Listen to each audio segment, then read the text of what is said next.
je suis réanimateur à Lille et on m'a demandé de vous présenter un an après en étant en termes de compréhension de la Covid-19 comme étant une maladie non exclusivement pulmonaire.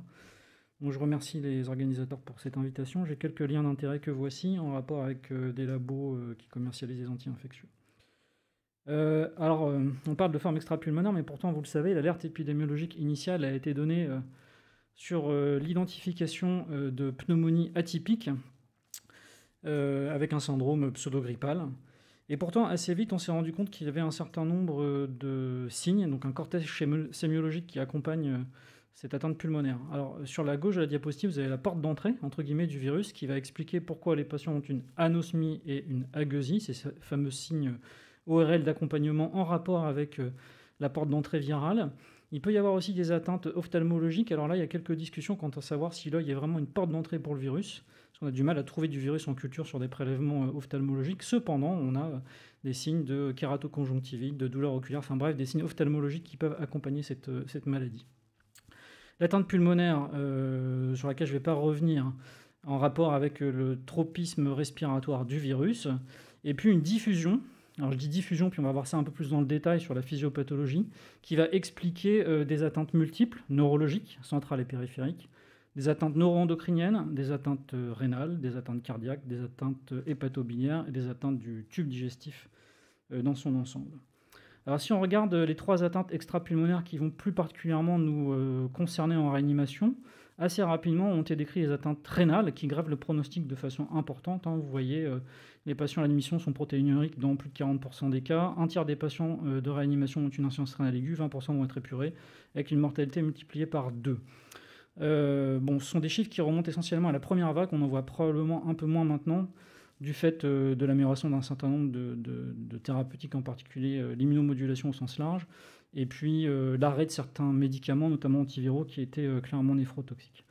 L'atteinte cardiaque est aussi possible, avec une myocardite aiguë qui est décrite dans 10% des patients hospitalisés tout venant, 25% chez Matt Dorea, je pense que c'est un peu surestimé, avec pas mal de dysrythmie, et puis des atteintes neurologiques, qui sont, vous voyez, elles, pour le coup, très fréquentes, avec une répartition des atteintes neuropsychiatriques, donc c'est ce qui est en orange sur l'histogramme du bas à droite, et des atteintes cérébrovasculaires en bleu qui varient en fonction de l'âge. Donc des atteintes neuropsychiatriques plutôt chez les sujets jeunes, et puis des atteintes cérébrovasculaires qui vont s'exprimer plutôt chez les sujets âgés au-delà de 60 ans. Et vous voyez que jusqu'à plus de 30% des patients peuvent être concernés par ces manifestations neurologiques. Alors ce qui est intéressant sur cette diapositive, j'attire d'emblée votre attention là-dessus, c'est que pour chacune de ces atteintes, on va avoir trois grandes explications. Premièrement, c'est le tropisme du virus. Est-ce que le virus est capable d'aller ailleurs que dans le poumon? Donc on va en discuter vite fait. La deuxième chose, c'est l'orage cytokinique qui est bien représenté sur le graphique du milieu pour l'atteinte cardiaque, donc l'orage cytokinique ou relargage cytokinique, donc l'ambiance pro-inflammatoire dont on va discuter aussi un petit peu.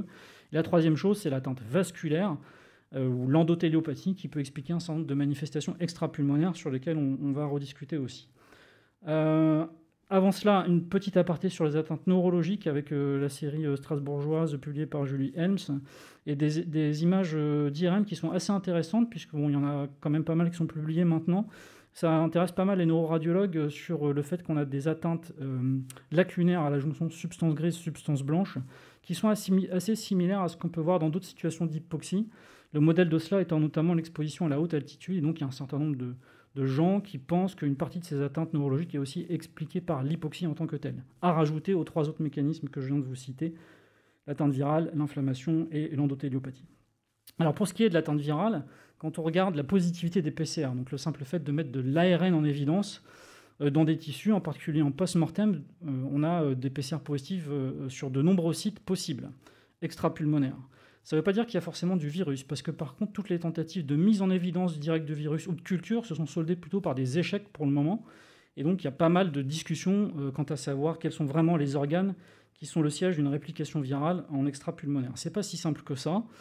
Ce qui est certain, mais je vais en reparler juste après, c'est que le virus peut infecter les cellules endothéliales avec une endotéliopathie qui est mise en évidence en histopathologie et une réplication virale intra-endothéliale qui semble assez nette. Les atteintes cardiaques ont été mises en évidence en microscopie électronique. Vous voyez une petite particule virale là, au contact d'une myofibrille. Pour ce qui est du rein, alors c'est encore sujet de discussion multiples et variées, puisqu'on a des particules virales qui ont été décrites dans le rein, de la culture de virus ou de la mise en évidence d'antigènes viraux qui s'est plutôt soldé par un échec, comme je le disais juste avant.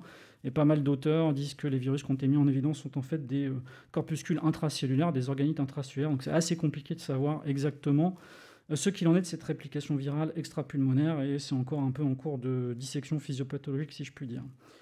Donc c'est probablement pas le mécanisme prioritaire pour les atteintes extrapulmonaires, et donc on en arrive à cette histoire d'endotéliopathie. Je ne vais pas rentrer dans les détails, c'est assez complexe, mais grosso modo, donc vous le savez, le virus rentre dans les cellules en utilisant deux récepteurs. Donc le principal, c'est l'ACE2 et un corécepteur qui est une protéase. L'ACE2, au moment de sa fixation avec le virus, va être internalisé pour permettre au virus de rentrer dans les cellules, et on estime que cela aboutit à une dérégulation complète du système rénine-angiotensine-aldostérone et du système kinine-bradykinine. Ce qu'il faut en retenir globalement, c'est que tout ceci met le vaisseau dans un état d'inflammation, de vasoconstriction et thrombogène, sans rentrer dans plus de détails. Donc un état plutôt délétère, de perte de vasoprotection, et donc vasoconstriction, inflammation, thrombose, ce qui explique pourquoi vous avez un certain nombre de marqueurs qui s'élèvent, ceux qui sont représentés en bas à droite, que vous connaissez pour la pratique clinique, notamment les D-dimères. Alors cette thrombose, elle a été de multiples fois décrite, macro et micro. J'insiste pas plus, puisque vous avez un topo juste après sur le sujet. Ce qui est certain, c'est que cette thrombose expliquée par cette endotéliopathie, elle est aussi en lien avec l'inflammation systémique, dont je vais parler juste après. Et on connaît depuis longtemps, vous avez sur la gauche, pareil, on ne va pas voir ça dans le détail, mais la conceptualisation de l'interaction inflammation-thrombose. Et en fait, vous voyez que c'est superposable avec le schéma de droite qui était déjà décrit il y a fort longtemps dans le sepsis de façon générale. Donc il n'y a pas de particularité dans ces interactions, hormis peut-être la fréquence. Il y a quelques marqueurs qui sont très impliqués dans cette interaction, en particulier la cascade du complément et plus spécifiquement le C5A, de même qu'un certain nombre de réactions des polynucléaires neutrophiles qui expliquent pourquoi l'inflammation qui est observée chez ces patients de façon dérégulée et anormale va pérenniser, entretenir, favoriser cet état de thrombose, elle-même par ailleurs en lien avec l'endotéliopathie. Donc on a deux mécanismes qui s'intriquent et qui rentrent un peu en synergie, si on peut dire. Alors pourquoi on parle d'inflammation ? Effectivement, vous le savez, ces malades critiques, c'est ce qui est représenté sur le graphique de droite, arrivent en réanimation à un moment de l'histoire de leur maladie où ils n'ont plus tellement le problème de la réplication virale, ça c'est plutôt, mais une histoire de réaction inflammatoire inappropriée, dans deux sens. Premièrement, un défaut de réponse antivirale sur la voie de l'interféron type 1, et deuxièmement, une réponse immunitaire innée pro-inflammatoire trop importante, et qui perdure dans le temps. C'est ce qui est représenté sur le graphique de gauche, que je trouve assez intéressant sur le plan conceptuel. Donc on a une intensité d'inflammation qui est trop importante, et qui surtout dure, parce que cette intensité d'inflammation, elle est moins importante que dans d'autres maladies, comme le sepsis, comme des SDRA, y compris d'origine post-traumatique ou post-arrêt cardiaque. Donc ce qu'il faut vraiment avoir en tête, c'est la persistance dans le temps de cette inflammation, et vous verrez après que ça a des conséquences pour les pathologies qui en découlent. Donc je vais me focaliser un peu maintenant sur cette histoire d'inflammation, d'orage cytokinique, dont l'un des médiateurs a beaucoup été médiatisé pour le coup, c'est l'IL-6. Et effectivement, cette inflammation, elle va pouvoir expliquer, premièrement, des complications inflammatoires précoces et tardives, avec des maladies inflammatoires. Elle va pouvoir expliquer aussi des dommages des dommages tissulaires qui vont être à l'origine de séquelles à plus long terme, c'est ce qui est représenté à droite. C'est pour ça que je vous disais qu'il y a une notion de temporalité qui est importante. Et puis on a aussi des patients qui vont avoir des symptômes persistants, non pas liés à des séquelles, mais à de l'inflammation persistante dans le temps. C'est ce qu'on va essayer de décrypter vite fait. Alors on peut représenter ces pathologies inflammatoires de deux manières. Premièrement, les réactions inflammatoires systémiques, avec ce qui est apparenté à une maladie de Kawasaki-like qu'on voit chez les enfants, qui est en fait relativement rare, mais c'est l'intensité de la pandémie qui a mis le focus là-dessus. Mais c'est probablement pas plus fréquent que dans d'autres viroses. Le syndrome d'activation macrophagique, avec beaucoup de discussions quant à l'existence réelle de cette entité dans la Covid, mais il semblerait quand même qu'on ait quelques patients qui présentent cette complication, avec des atteintes multi-organiques qui en découlent. Des atteintes vasculaires, donc une vascularite, au-delà de l'endotéliopathie dont je vous ai parlé tout à l'heure, qui peut expliquer un certain nombre de manifestations digestives articulaires, des myalgies et des myosites qui sont en tant que telles une entité, et puis le syndrome des antiphospholipides qui a été décrit de façon, en tout cas la présence d'anticorps antiphospholipides, qui a été décrit de façon relativement fréquente dans la Covid, et qui pourrait expliquer une partie des thromboses, c'est encore un peu en discussion. Et vous voyez que l'ensemble de ces maladies aboutit à des manifestations extrapulmonaires qui peuvent être multiples et variées et polymorphes. Une autre façon de considérer ces manifestations inflammatoires, c'est de les considérer de façon mono-organique, ce qui existe aussi, avec les atteintes du système nerveux central qui, vous voyez, sont expliquées par la réaction inflammatoire.